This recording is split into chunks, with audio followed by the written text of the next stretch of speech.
Hello friends, आप सबका स्वागत है मेरे गणित कक्षा के चैनल इजी वे में, जिसमें हम हल करते हैं गणित की समस्याओं को बेहद आसान तरीके से।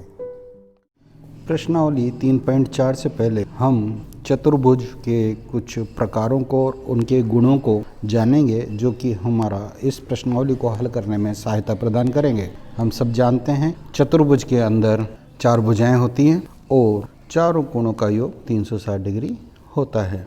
अब आपने आयत का नाम सुना होगा। आयत भी एक चतुर्भुज है क्योंकि इसकी 4 भुजाएं हैं। आयत के अंदर विशेष बात होती है, इसके आमने सामने की भुजाएं समान होती हैं।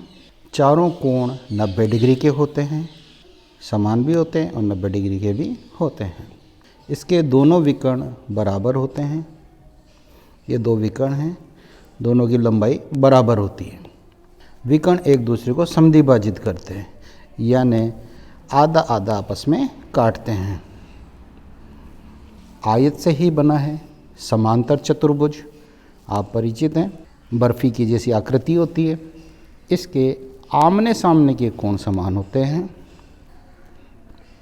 चारों कोण नहीं होते, यानी सिर्फ आमने सामने के कोण समान होते हैं और आमने सामने की भुजाएं भी समान होती हैं।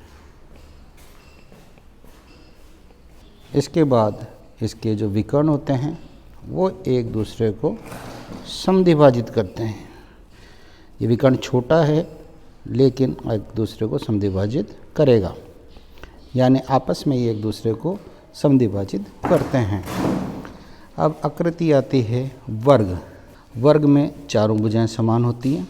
जो 4 भुजाएं हैं चारों समान, चारों कोण समान, चारों 90 डिग्री के कोण होते हैं। 2 विकर्ण समान, यानी इसके जो दोनों विकर्ण हैं इनकी लंबाइयाँ समान होती हैं। विकर्ण समद्विभाजित होते हैं। विकर्ण तो सब में समद्विभाजित हो रहे हैं, इसमें भी समद्विभाजित होते हैं। लेकिन एक विशेष बात है, लंबवत समद्विभाजित होते हैं। इसका मतलब यह है कि जो एक दूसरे को काटते हैं वहाँ 90 डिग्री का कोण बनता है। ये वर्ग की विशेष बात है। इसी प्रकार समचतुर्भुज में भी चारों भुजाएं समान होती हैं, यानी चारों की लंबाई समान है, लेकिन ये भी बर्फी की आकृति है। आमने सामने के कोण समान होते हैं। ये कोण छोटे हैं, समान हैं, और ये बड़े कोण हैं, ये भी समान है। विकर्ण समद्विभाजित करते हैं। इसमें भी वर्ग के समान ये जो समद्विभाजन है वो लंब समद्विभाजन करेंगे, यानी ये 90 डिग्री का कोण होगा। तो ये कुछ बेसिक जानकारियाँ हैं। इन गुणों के आधार पर हम ये पहचानेंगे कि कौन सी आकृति में कौन से गुण होते हैं। प्रारंभ करते हैं प्रश्नावली 3.4। प्रश्न नंबर 1, बताइए कथन सत्य या असत्य है। नंबर 1, सभी आयत वर्ग होते हैं।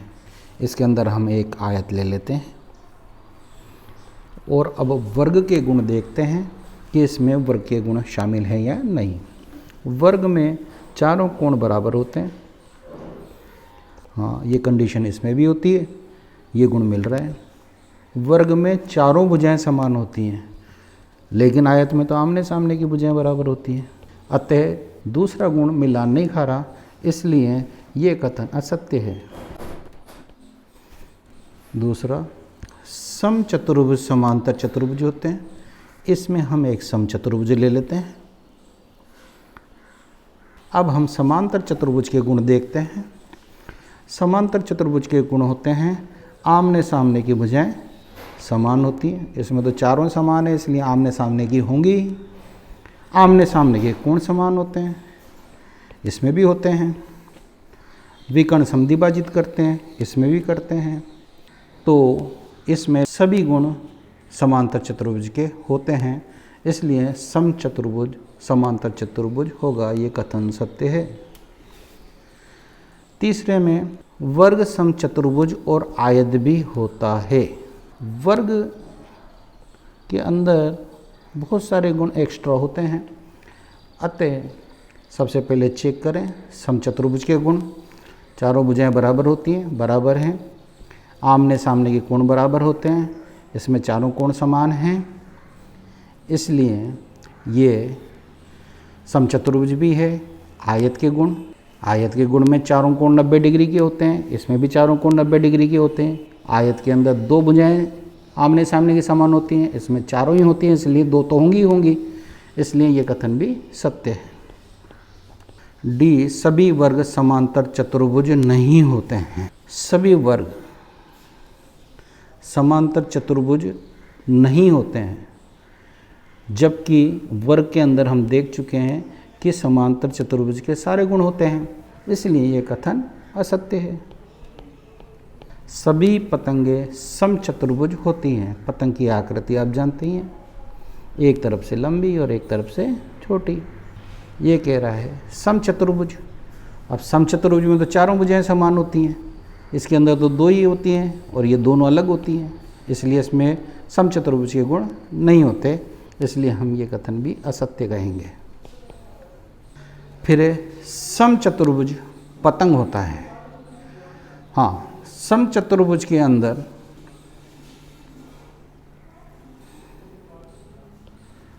चारों कोण समान हो जाते हैं, तो पतंग में भी चारों कोण समान हो सकते हैं, और इसके अंदर विकर्ण एक दूसरे को समद्विभाजित करते हैं, उसमें भी करते हैं, इसलिए समचतुर्भुज के अंदर पतंग से एक्स्ट्रा गुण होते हैं। यानी लेफ्ट हैंड साइड में एक्स्ट्रा गुण हो सकते हैं, राइट हैंड साइड जिसको हम चेक कर रहे हैं उसके अंदर गुण कम होते हैं, तो वो कथन सत्य होता है। सभी समांतर चतुर्भुज समलंब होते हैं।